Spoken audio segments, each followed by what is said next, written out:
Good day, everyone. Ronald Day again, Senior Vice President at the Fortune Society, hosting our show, Both Sides of the Bars. Today, we have a pretty interesting topic that we want to discuss with you, and it's debunking the myth why mass incarceration doesn't mean less crime. And I have a little synopsis that I want to share with you. So, in the last decade, nearly all 50 US states have declined in both crime and mass incarceration rates. But according to a recent report by the Sentencing Project, there's a startling disconnect between the two. This report exposes the limited impact of imprisonment on public safety and challenges the notion that higher incarceration rates lead to safer communities. In this particular episode, we're going to have two Washington based guests, Nazgol Chandnoosh, and if I didn't pronounce your name correctly, I'm sure you'll check me on that, and also Bryan Widenhouse, a senior policy associate, and Nazgol is co-director of research at the Sentencing Project. And we're going to discuss how mass incarceration hasn't been a major factor in the decline in crime since the 1990s. So welcome Nazgol and Bryan to both sides of the bars. And we so appreciate you joining us for this really important conversation. I mean, we've been hearing all over the news that crime has been going down, right? And that is a really important issue, especially there's an election happening right now. So crime is always, every time there's election, crime is always at the top of the politician's agenda. But they make it seem sometimes as if crime is actually rising when crime is falling. So I think this is really an apropos time to talk about whether or not there is a correlation between mass incarceration and crime. So I'm going to start with a question with you, Nazgol, that I think is going to give our audience some real insight about these particular trends. So the question for you, Nazgol, is what are the recent crime and incarceration trends and what are their historical context? Thank you so much, Ronald. And that was a really great setup in terms of getting us started with this discussion. So, recently, what's been happening in crime trends is that up until the pandemic, we've continued the decline in crime rates that began in the 1990s, as you said. In the 1990s, crime rates reached their peak levels, and since then, crime rates had been coming down. That's many different kinds of crimes. If you look at property crimes, violent crimes, they've all been coming down. In the middle of the pandemic, when there was so much upheaval in our society, when so many people got disconnected from the services that they had been receiving, from the communities that were supporting them, unfortunately, the United States experienced a dramatic uptick in homicides. Also an uptick in some other categories of crimes like car theft and carjacking in some places. But since then, again, those levels of crime and for those particular categories have come down again, and we're back to near record low crime rates overall nationwide in most categories of crime.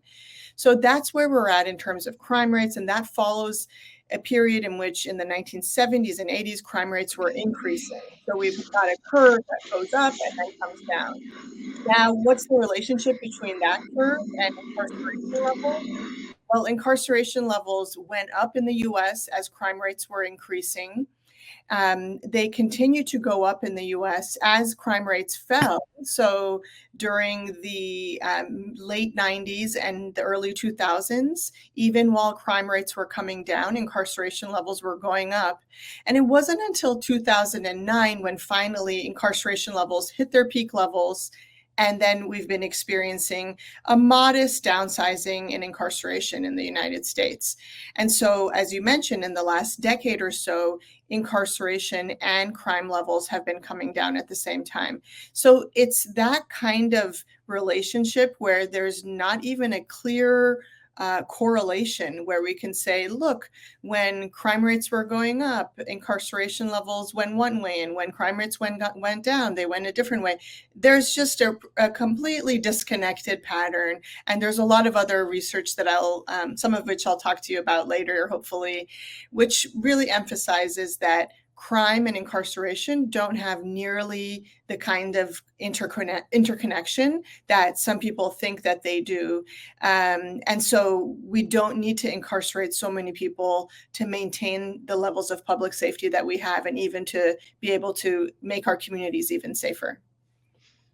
Thank you for that point. I mean, and it's counterintuitive to a certain extent, because I think the general public they're not like sitting around reading the fantastic reports that are produced by the Sentencing Project. So they might think that, 1 + 1 = 2, and that if we have people getting arrested and going to prison, that automatically is going to be bringing down crime rates, and that there is a strong connection or correlation between the two. And you've already said that that is certainly not the truth. And so we're going to come back to that and get a little more context. But I want to go to you now, Bryan, because you have a really interesting experience that I know you're going to share with our audience. So I just want to start with, you were incarcerated in Louisiana, a state with very high incarceration rates.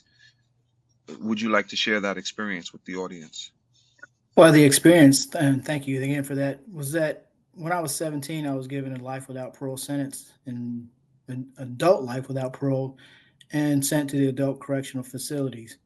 I spent 31 years incarcerated, so while I appreciate Nazgol's approach to having research and data back up her points, I come from the lived experience to tell her how it really works and what's really going on inside.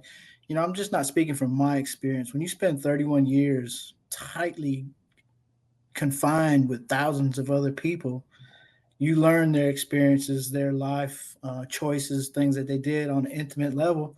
And so I'm also bringing their experiences with me as well. I often in my advocacy work speak about things that, for instance, rehabilitation or extreme sentences being a deterrent, which they're not. And I tell the people this, that it didn't deter me, and it didn't deter anybody else who I was incarcerated with. And sometimes there's pushback that they don't believe that.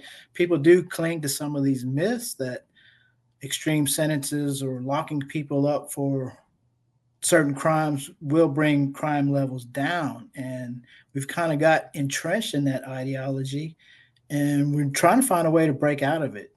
If you think historically over the last 50 years, whatever the crime trend may have been, from crack cocaine to carjackings to current issues today with organized retail theft or fentanyl, the solution or the proposed solution has always been, let's get tough, let's increase sentencing, and this will, quote unquote, solve the problem. Well, it never has, and it never will, because you're not addressing the root causes. And until we break away from this cycle and really put resources towards addressing the root causes that create these crimes or drive these crimes up, it's going to be, just keep going around in a circle. And if I can go back to your opening point where you talked about politics and crime reporting, whenever it comes up, crime is always a serious issue. And even today, this year alone, we made great strides in accurate real-time crime data reporting. And so we have this evidence and data to say that crime rates are extremely low, historically low, but yet we have certain politicians or certain people who are saying, no, it's not, it's up. And so, we're just confusing the issues here. There's a lot of things that we have to get through. It's great to have people like Nazgol bring in the data, the research. It's great to have people like me to be able to come in and say, no, this is what it's really like inside the system. This is how you can address issues and prevent crimes in the future. I'm not going to say there's a magic bullet to prevent all crime, but there are ways that we can properly address the issues and be more productive with our resources. That information. Yeah, I think about. I want to go back to you, Nazgul, with another question, and it has me think about what's happened in New York. The audience knows I was incarcerated in New York State, and I served 15 years. And when I was on Rikers in 1992, there were over 20,000 people incarcerated in those facilities that make up Rikers Island. And now the population in New York City jails is under 6,000. And in 1999, when I was upstate incarcerated, the population was 71, pushing 72,000, and that was the highest number of people that was incarcerated, and we had a high rate at that time as well. But now the rate has actually been dropped to half. There's less than 35,000 people incarcerated. So New York State and some other states have done good work, as I said in the introduction, bringing down our crime rates to, as you just said, Brian, historically low in New York, and then also having much lower incarceration rates as well. So, Nazgul, to that particular issue, what's the evidence showing that there's a weak relationship between crime and incarceration? The evidence, so that the audience is aware that it's not just what politicians or others are saying out their mouths, is the evidence that you've collected, the data that you've analyzed, and you've been able to say that this is actually what's going on versus what some other people are saying. Sure, I can add a little bit more to that. And first, let me just say it's just such an honor for me to be here as a guest with you all, and to be providing some of the sort of academic insights into this, that can really build on the personal experience and wisdom that you're bringing to it. So I really appreciate your having me here. And I'm really inspired by the work that both of you are doing. So, Bryan mentioned about not being deterred by long sentences, and that's exactly right. That's exactly what researchers also document. And a lot of times people think, oh, well, we're angry about this particular crime. Let's send people to prison for longer for committing that crime, even though already as a country we incarcerate people for generally much longer periods of time than other industrialized countries. But still, we see calls for making sentences longer. So, for example, in the next election, Colorado voters are going to be voting on whether they want to make truth in sentencing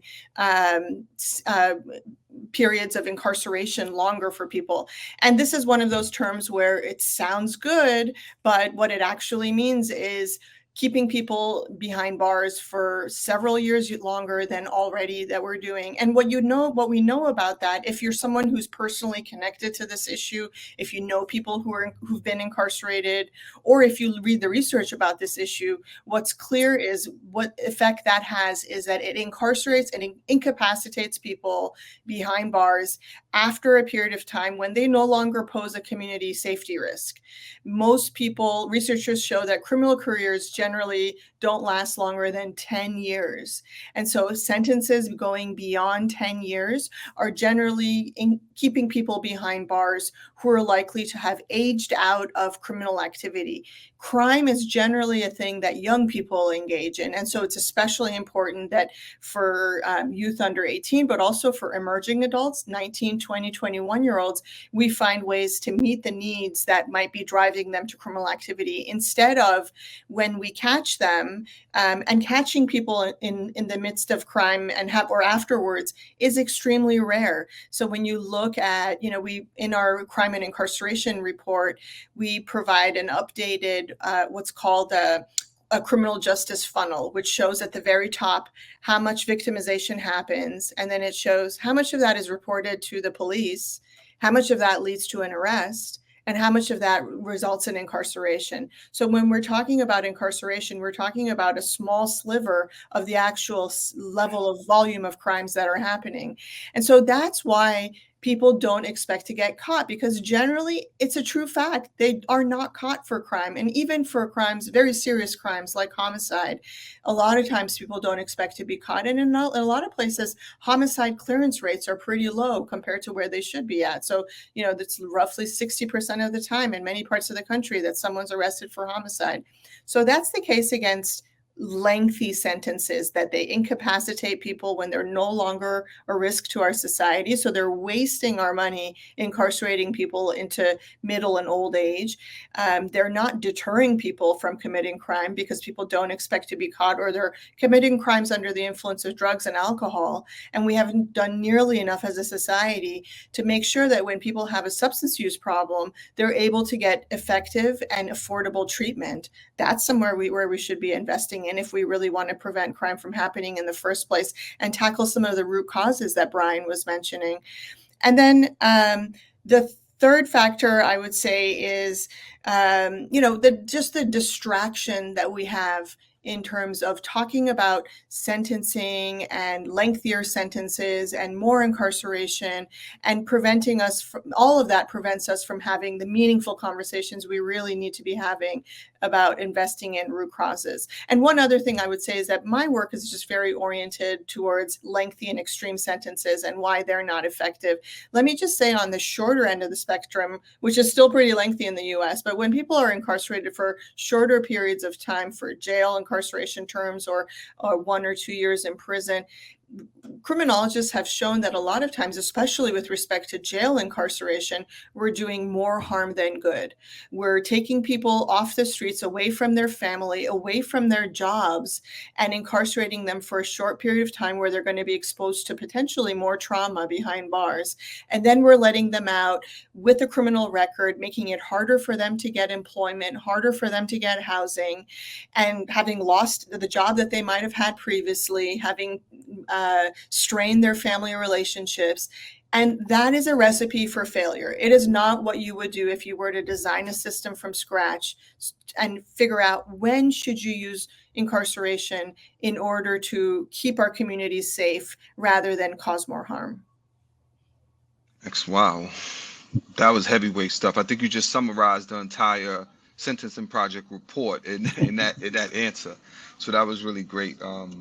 And I like the idea of a distraction, meaning that, alerting the public that sometimes we are distracted by these different, issues. It's like we're talking about actually going backwards, because like truth in sentences and all these things have been tried and proving not to work.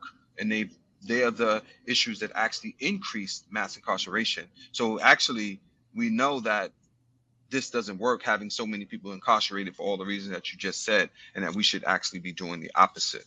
So thank you for that information. And going back to you, Bryan, just dig into this a little bit more. What's your perspective from FAMM and someone who's directly impacted around why mass incarceration does not work to reduce crime? Well, there's never been a correlation. The proposed idea is that if we increase sentences and get extreme here, that crime will go down. Where's the correlation? If you look at some of the states that have the most extreme sentencing, they have the highest crime rates. So the evidence is not there to support this ideology or this myth or this theme. And again, going back to what Nazgol said about extreme sentences being a deterrent. And I said before that they're not. People don't commit crimes and then go turn themselves in. They commit crimes in the hopes of that they're going to get away with it. They're not going to get caught, and they do what they can to not get caught. And so I can tell you that all the extreme sentences for people that I served time with, it didn't deter them. It didn't deter me. But I can almost assuredly say that if they knew for a certainty that they would get caught and punished, if the crime was just 1 year in prison, it would drastically be a deterrence. And that's, I think, where we need to spend more resources on, is trying to increase the closure rate on some of the crimes that we have. They're just too low. And what was the other point that you asked? Oh, no, just about what you thought are the ways, why does mass incarceration not work to reduce crime? And you were already hitting those. Yeah. And and again, there is the disconnect and the confusion because it is ingrained in certain areas of our politics. And I'll use Louisiana for an example, where I was incarcerated at. During the former 8 years of a Democratic governor, there was some very significant reforms made in criminal justice that saved the state hundreds of millions of dollars.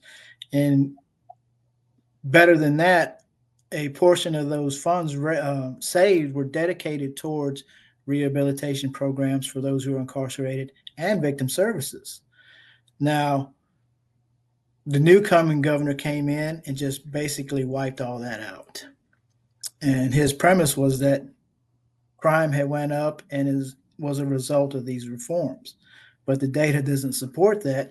Crime went up across the country in all states equally, many of which these states didn't do the same reforms that Louisiana did. So there's no correlation there for that. But the problem is it's done. So many reforms that were achieved over decades were just wiped out. And we're looking at Louisiana, who's probably projected to double their incarceration population within 5 or 6 years. Yeah, And, thank you. again, it's all in this hope and belief that it will reduce crime. But when is it going to start? We've been doing this for 50 years. So when are we going to see this result? Yeah, and that's the idea that, again, as a new politician comes in, you just wipe out policies that were in place that were working to do the things that they were designed to do, and that's to bring down crime and also reduce incarceration rates. It's really, a sad commentary that we keep on this like a hamster, just, spinning and not really going anywhere. And you talked, Nazgol, about how our incarceration rates were so high. And I remember looking at some of these graphs, you like, my goodness, you just see from 1980 how incarceration just went up. I mean, like a mountain. And then all of a sudden you see a little decline. And it's like, my goodness, like we were to the point we had over 2 million people incarcerated and, millions of people on community supervision, just becoming a carceral state. So the last question I wanted to ask you, Nazgol, is what policies does your organization recommend for ending mass incarceration and for promoting public safety? Because that is one of the areas that we want the audience to know, because we want them to be as empowered with this information as possible. Sure. So we recommend, something that we've been working on for many years is working to get rid of mandatory minimum sentences. Mandatory minimum sentences, just like Bryan can tell you, I will leave that to you, Bryan, because I think you're the expert on that. So I will save that point and move on to the next one, which is a reform that we've been really excited about in the last couple of years has been second look reforms, which allow judges to have to take a second look at someone's sentence after a period of incarceration. So there's really a lot of, when we talk about the issue of mass incarceration, there's a lot of bad news. That mountain of growth that you were describing, that's the 700% increase in prison population that happened, just looking at prisons, since the 1970s, between the 1970s and 2009, 700% increase. And then since then, there's been a 25% decrease. And yet already, we have some policymakers that have cold feet on continuing with reforms. So imagine a 700% increase. We have a long way to go to move away from mass incarceration. But one of the promising reforms that we've seen implemented in a couple different jurisdictions, so for example, in Washington, D.C., where I live, is these second look reforms. And they build on the decisions from the Supreme Court in the last decade or so that have restricted life without parole sentences for people under the age of 18. So that's an area where we've made progress in the courts saying that this is cruel and unusual punishment. We shouldn't decide at the time of sentencing, in most cases, that a young person should never be able to leave prison. And a lot of advocates, legal advocates, and incarcerated people have pushed to say, well, let's extend that kind of acknowledgement to other populations as well. Let's recognize that when someone's 19, they're not that different from someone who was 18, 17, and let's allow them to have a possibility of showing their rehabilitation and redemption and being rewarded for it. And so in Washington, D.C., for example, after people who were under the age of 25 at the time of their crime, after they've served 15 years behind bars, they can petition for resentencing. And this is a reform that's resulted in about 200 people being resentenced and released. And these people have been tremendously successful. They have, or most of the people who've been released have already served 25 plus years. And if it weren't for this law, they'd be behind bars unnecessarily. But now that they're in communities with us, we can see what a waste it was to keep them incarcerated. And so I'm optimistic that with more and more people being the beneficiaries of some of the reforms that have happened, and getting spotlighted and being, general public being able to hear from them, like this program enables folks to allow people to hear from you all, people will realize that there's a lot of lost talent, lost potential behind bars, and we really need to rethink sentencing. And so I'm excited about second look reforms as a possibility of scaling back extreme sentences. Thank you for that answer. And Bryan, we only have about a minute left. So what is your vision and hope for reforming the system?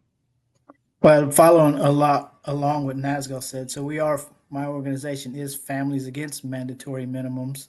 And so that's, the key point. When I was sentenced as a juvenile to life without parole, the judge basically, he said, I have no other choice to give you this sentence. I don't think you deserve it. So mandatory sentences are a problem a lot. It takes the discretion out of the judge's hands. But definitely second look laws are an area that is growing, and we really need to try to implement.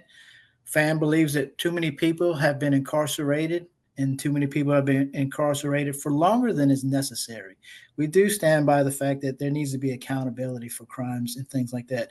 But when you over-incarcerate people, you're really wasting the resources. And second look laws do allow us to come back, not just release people, just to come back and reassess. Take another look. Is this sentence still justifiable and merited? And if it is, then the person remains. If not, then they can be released.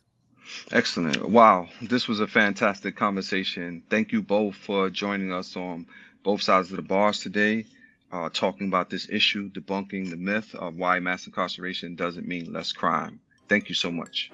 Thank you. Thank you.